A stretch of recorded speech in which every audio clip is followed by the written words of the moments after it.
많은 분들이 여름에도 다이어트를 하지만 또 가을이나 봄이 될 때 이럴 때도 다이어트 고민 많이 하시는 것 같아요. 이제 여름이 끝나고 휴가 갔을 때 내 몸 상태를 보고 깜짝 놀라서들 다이어트 많이 시작하시게 돼요, 실제로는. 근데 요새 SNS를 보니까 엄청난 다이어트 방법들 많이 있더라고요.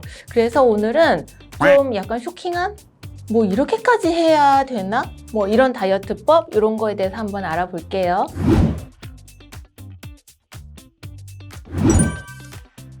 일단 식초 자체가 약간 이제 비만이나 이런 부분 도움된다. 그래서 요새 이제 뭐 식초로 만든 알약 연예인들이 많이 하잖아요. 뭐 그 정도는 알고 있어요. 아, 식초를 많이 먹어서 구토를 한다? 이거예요. 그래서 이제 살이 안 찌게 한다? 네. 뭐 굳이 그걸 구토를 하고 싶으면 굳이 식초까지 먹으면서까지 구토를 해야 될 일이 손가락 집어넣어도 구토할 수 있는데 이런 말 하면 안 되지 않아? 이런 말 하면 안 될 것 같은데? 아니 뭐 그렇게까지 다이어트를 할 거면 다른 방법도 있지 않을까요? 근데 왜 굳이 그걸 하지? 너무 궁금하네. 그분들 만나보고 싶네. 아까 말씀하신 것처럼 식초라는 것 자체가 너무 농도 높은 거 말고요. 우리가 이제 일상적으로 식초를 먹는다면 혈당을 좀 관리하는 측면이 있어서 그런 부분은 도움이 되긴 하죠. 그리고 식초를 먹으면 이게 입맛을 살짝 돋구는 것 같지만 실제로는 입맛을 좀 떨어뜨리는 효과도 있거든요. 그래서 아주 음식에 넣어서 먹는 정도의 식초는 도움이 되지만 뭐 정말 그걸 들이킨다? 그거 들이키면 식도랑 위례당 다 점막 상할 거예요. 그렇게 하는 거는 너무 위험한 일일 것 같아서 비추. 이렇게 뭐 식초를 먹고 구토해서 오시지는 않는데요. 그 거식증 환자들, 뭐 이런 환자들, 그 다음에 그 걸식이라고 하죠. 엄청 많이 먹고요. 진짜 우리가 생각하는 것보다 2~3배를 많이 먹고 나서는 죄책감이 들어서 손가락 넣어서 다 토해내는 그런 분들이 있어요. 그런 분들 같은 경우는 이 손가락 여기 색깔이 달라요. 네, 하도 손가락을 넣어서 이게 토가 나오면서 여기에 이제 뭐 이렇게 색소 침착이 될 정도로, 그리고 그런 분들은 토해내는 거 이후에 이제 몸의 변화들, 뭐 그런 전해질의 변화 이런 거 되게 많아서 굉장히 위험하죠. 근데 이제 본인이 뭐 그렇게까지 이렇게 말씀드리면 저도 그 질환인 것 같아요 이래요. 그래서 왜요? 저 진짜 많이 먹거든요. 근데 우리가 많이 먹는 거는 그걸 상상을 넘어가요. 정말로 눈빛이 변해서 정말 보통 사람들이 성인 남자가 먹는 거에 한 3배, 4배 이렇게 먹는데 먹는 동안 내가 먹는 걸 잘 몰라요. 그리고 먹고 나서 뒤돌아보면 내가 이렇게 먹었구나. 그럼 이제 그때부터 굉장히 죄책감 오면서 괴로워하고 결국에는 이제 기분 문제까지 같이 좀 병합이 돼서 정신과에서는 좀 되게 심각한 질환이기도 하죠. 그러나 그런 게 있는데 식초를 먹고 토한다니까 너무 놀라운 거지. 그런 실기장애가 있는 환자들은 사실은 제일 치료가 어려운 뭐 정신과 질환 중에서 정신과 질환이 다 치료가 조금 쉽진 않지만 굉장히 어려운 거예요. 왜냐하면 그렇게까지 많이 먹는 이유가 뭘까? 우리는 일반적인 사람들은 잘 이해가 안 되잖아요.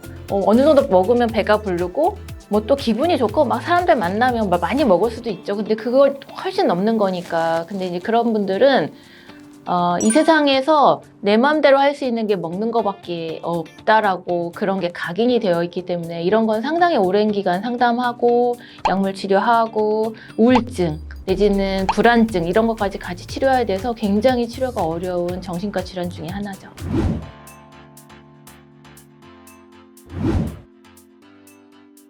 가지가지 한다. 코튼볼이 그 면봉 거기 감겨있는 걔 말하는 거예요? 네, 맞아요. 코튼볼을 적셔서 주스나 이런 데를 해서 코튼볼까지 씹어서 넘긴다? 네. 그런 다이어트를 한다고요? 일단 그걸 주스에 적셔서 먹잖아요. 주스의 열량이 엄청 높은데 왜 물에 안 찍어 먹고 주스에 찍어 먹나? 코튼볼을 먹으면서까지 다이어트를 하고 싶으면 물을 찍어 먹어야지. 왜 주스를 찍어 먹어? 주스의 열량이 얼마나 높은데. 그래서 일단 아웃이고, 코튼볼을 씹으면 이게 끊어질까요? 안 끊어질 것 같은데? 그러니까 꿀꺽 삼키는 거인데 그게 이제 위에서 얘를 소화시켜야 되잖아요. 근데 코튼볼을 위에서 소화시키기 쉽지는 않을 텐데요. 일단은 너무 위험한 거라고 저는 생각하고요. 이런 그 코튼볼을 찍어서 먹었을 때 위를 찍어보면 아마 엑스레이를 찍어보면 코튼볼이 다 나와 있을 거예요. 이렇게. 그래서 제가 어떻게 하냐면 정신과의 환자들은 가끔 어떤 이유에서든 막 바둑알 이런 걸 드시는 분들이 있어요. 폐쇄병동에 입원한 환자인데 어느 날 보니까 배가 너무 아프다는 거예요. 막 떼굴떼굴 굴르시는 거예요. 뭔지 몰랐죠. 그래서 엑스레이를 찍어봤거든요. 엑스레이에 바둑알이 이렇게 그래가지고 그거 꺼내는 거 진짜 어렵고 내시경 들어가서 하나씩 빼거나 뭐 이래야 되는데 코튼볼도 마찬가지로 물론 바둑알보다는 걔가 소프트하긴 하지만 걔가 소화를 잘 위에서 소화시킬 수 있는 애는 아니기 때문에 아마 그냥 장으로 내려갈 거고 나중에 대변 볼 때 되게 힘드실 거고 살 빼자고 그 어려운 과정을 한다는 거는 진짜 좀 약간 어이가 없는? 그래서 만약에 진짜 포만감을 유지하고 싶다면 알긴산으로 만든 그런 알약들이 있어요. 그런 거 먹으면 이 알긴산으로 된 알약이 그냥 일반 알약이거든요. 그걸 먹고 물을 먹으면 얘가 여기서 불어요.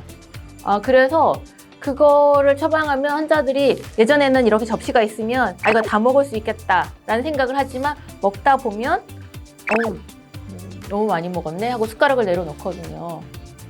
그런 약이 있는데 굳이 코튼볼까지 먹어가면서 나중에 대변 볼 때 너무 힘들 것 같은데 하여튼 비추.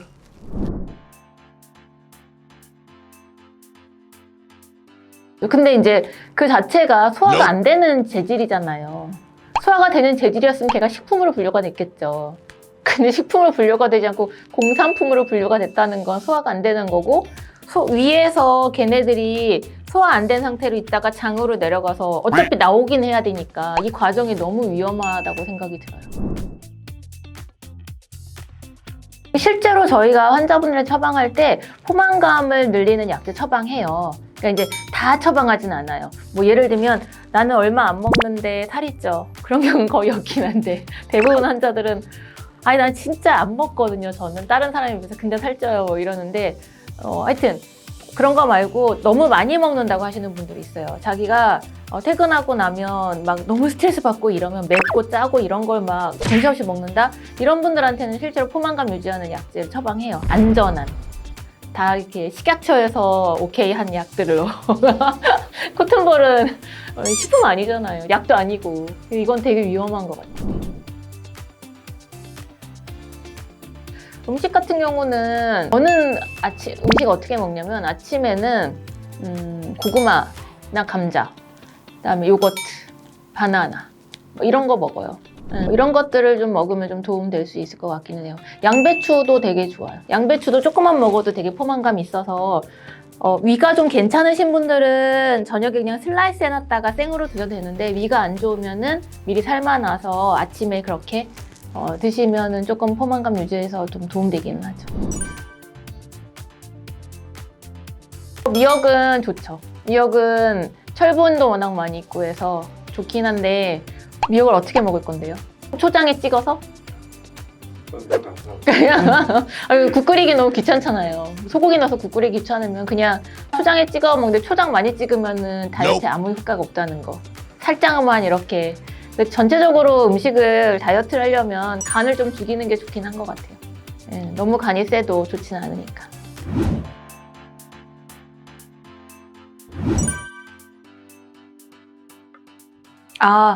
혀에다 뭐 붙이는 거예요? 네. 요새 뭐 나오지 않나요? 뭐 여기다 붙여서 미백 이런 거. 그런 거 말고 네. 혀에다가요? 네. 저희가 사진을 하나 보여드릴게요. 진짜요?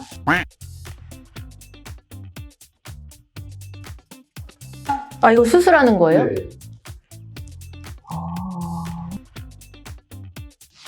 너무 충격적인데 이게? 그래서 사진 안 보내줬구나. 내 반응을 직접 보려고. 이거 안 나오실 거예요. 와, 이건 왜? 왜 이런데요? 여기 보면 혀에다가 진짜 수술하는 거잖아요. 수술하고 나서 엄청 아플 것 같은데. 왜냐면 혀를 꼬매는 거니까.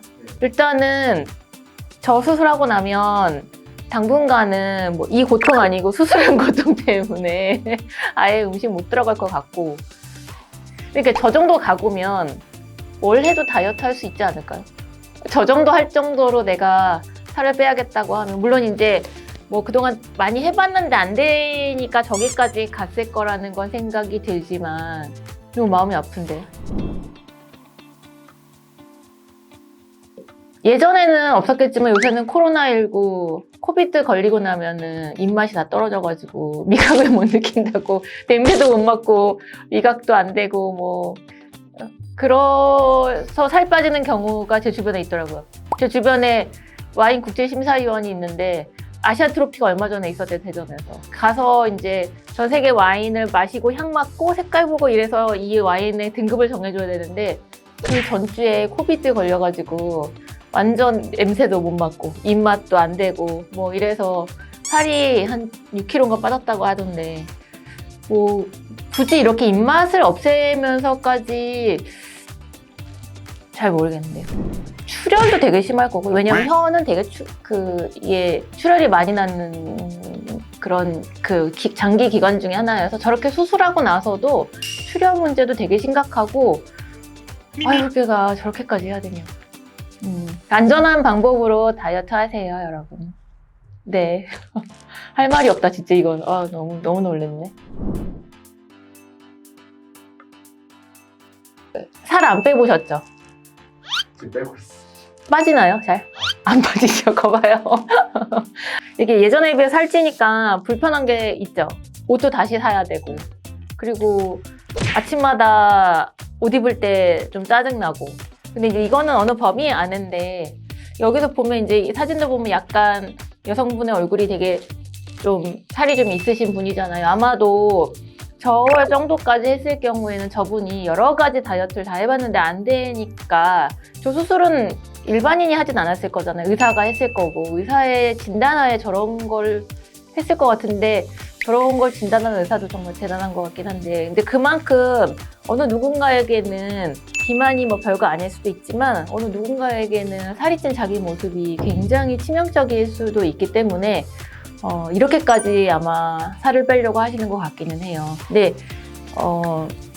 비만은 그냥 단순히 살쪘어요 요거하고만 연관이 있지는 않아요. 비만은 기분 문제, 그러니까 뭐 우울증이든 이런 문제하고도 굉장히 좀 연관이 많이 되어 있고, 불안증 이런 거하고도 연관이 많이 되어 있고, 또 적응장애, 사회생활 하는데 너무 이제 좀 살이 많이 쪘다 이러면 이제 본인 스스로가 사람들을 만나는데 약간 대인기피나 이런 거 있을 수도 있어서 여러 가지로 좀 종합적으로 봐야 되는데, 아마 이 경우에는 그런 걸 다 감안하고 이렇게 수술하지 않았을까. 이게 병원에서 했던 수술이라면. 근데 만약에 제가 이런 기술이 있어서 있는데 누가 저한테 이렇게 해달라고 했으면 저는 하진 않을 것 같아요. 다른 방법들도 있으니까. 네, 너무 놀랐는데. 이게 탑2면 탑1은 뭐예요? 그래서 탑1이 뭐예요? 아니, 탑2도 너무 충격적인데 이거보다 더 충격적인 거라는 거잖아요. 그렇죠. 아니요, 없어요.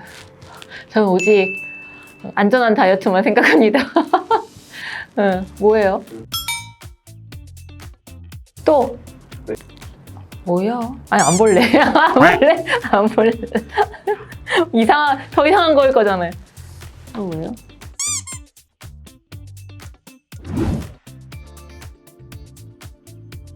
이게 기생충인 거예요? 네. 화질이 안 좋아서 너무 다행이다. 일부러 화질 안 좋은 그러니까 이거 화질 좋았으면 겁나 기네 할 뻔해요. 엄청 기네. 이렇게 화질이 안 좋아서 다행이에요. 예술 작품인 줄 알았어요. 기생충 치료는 사실은 꼭 비만 아니고도 예전에 의학이 발달되지 않았을 때는 여러 가지 어떤 진료하는 거와 관련해서 기생충으로 치료하는 거는 있긴 했죠. 피가 너무 많이 난다거나 뭐 지혈이 안 된다거나 할 때도 기생충을 이용한 적이 있고, 그런데 비만 치료로 기생충을 이용했다는 거는 좀 의외인데, 기생충 알을 먹었다는 거잖아요. 걔 어디서 자란대요? 위에서 자란대요, 알이? 옛날 뭐 이렇게 초등학교 아니면 국민학교 시절에 막 그거 하던 거 아닌가요? 이런 거 알고 있어, 내가 왜.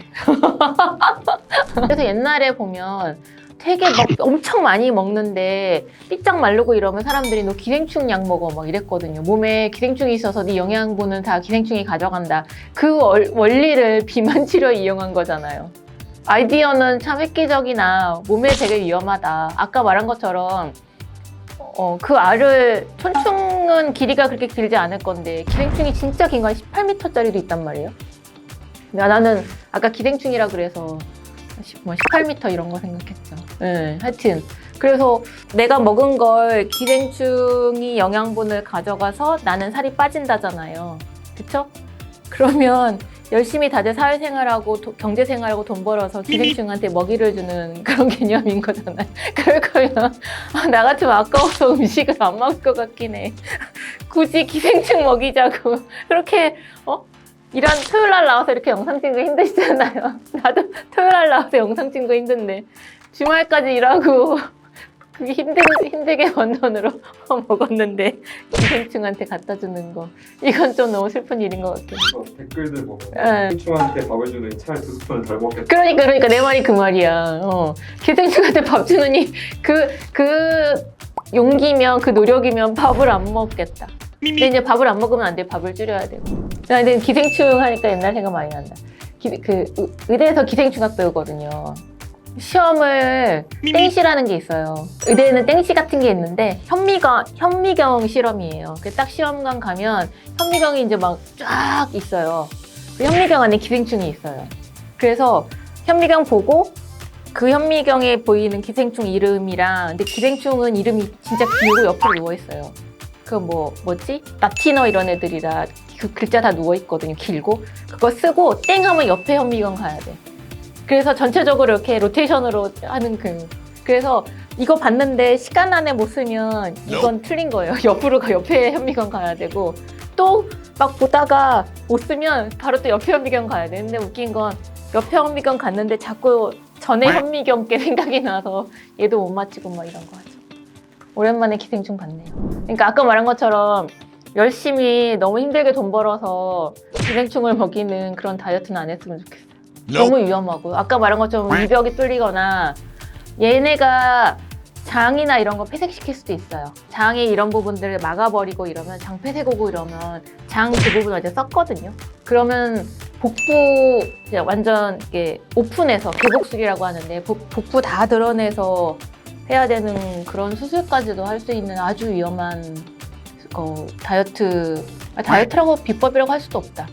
위험한 방법이어서 이렇게 하지 마시고 전문적으로 비만 치료하는 병원들 내지는 이런 데 있으니까 가서 안전하고 나한테 맞고 또 효과적인 그런 방법으로 비만 치료하세요. 별의별 다이어트 탑5 뭐 이렇게 봤는데요. 저도 너무 놀랬거든요. 기억 다 하시나요? 피드님 기억해요? 식초, 코튼볼, 그 다음에 혀 패치, 그 다음에 기생충. 오직 하면 이렇게까지 했나 하는 생각도 들지만 그러나 지금은 21세기고 많은 의료가 발전되어 있는 그런 사회에서 다행히 우리는 살고 있잖아요. 그러니까 이렇게까지 비만해야 되나 하는 생각이 한편에 들지만 또 오직 하면 이렇게까지 했나 라는 생각도 들긴 하거든요.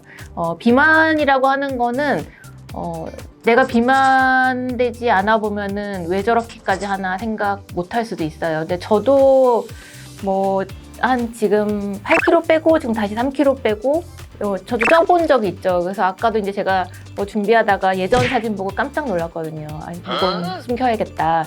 그때 제 느낌을 보면 의사기도 하지만 옷 입을 때도 좀 그렇고 어디 모임 갈 때도 그리고 일단 검정색 그리고 일단 펑퍼짐한 가리는데 급급한 그런 옷들만 입었던 것 같아요. 근데 이제 저보다 훨씬 더 심각하게 오랫동안 비만을 갖고 계시는 분들은 이런 옷 입는 거에 그치지 않고 기분 문제, 우울감, 불안감, 그리고 대인관계에서 되게 이제 소극적으로 변하고 또 사회 안에서도 본인들이 뭔가 적극적으로 하기에 되게 어려운 그런 심리적인 변화들이 많이 생기거든요. 이래서 비만 치료가 상당히 중요한 거이기도 하거든요. 근데 아까 말씀드린 것 같이 그렇게 조금 몸에 위험하고 그리고 의학적으로 증명되지 않은 그런 것들에 자꾸 접근하시기보다는 비만 관련해서 전문가들이 요새는 좀 많아졌거든요. 전문가들과 함께 의논하셔서 내 기저질환들, 그리고 내가 얼마의 몸무게를 뺄지,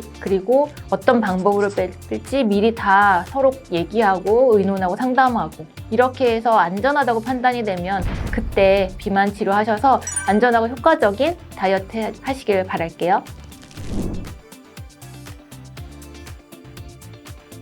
가장 충격적인 다이어트는 저는 혀패치가 가장 충격적이었어요. 그거는 그러니까 수술 레벨인 거잖아요. 예, 그리고 그 수술을 하는 과정도 위험하고 수술하고 나서도 위험하고 나중에 또 떼야 되잖아요. 예, 그런 거에서 보면 혀패치가 가장 충격적이었고, 그 다음 사실은 저는 코튼볼. 아까 말한 것처럼 이렇게 예전에 정신과 환자들이 막 돌 먹고 막 바둑알 먹었을 때 트라우마가 다시 생각나서 코튼볼도 좀 놀랐고, 그것도 놀랍죠. 안 놀란 건 없어요. 다 놀랐어요. 식초 다이어트는 식초 음식에 넣는 걸로는 많이 하지만 그걸 통해서 또 구토까지 한다? 그것도 사실은 구토를 계속 하다 보면요, 나중에 식도가 찢어져요. 그래서 식도 정맥류 생기고 막 그러거든요. 굉장히 위험한 거고, 기생충도 사실은 아까 말씀드린 것처럼 그 비싼 한우 먹고 그걸 기생충한테 주는 그런 방법들을 굳이 해야 되나 해서 탑5 모두 당연히 비추고요. 그리고 위험한 거라 사실은 5가지 다 놀랍습니다.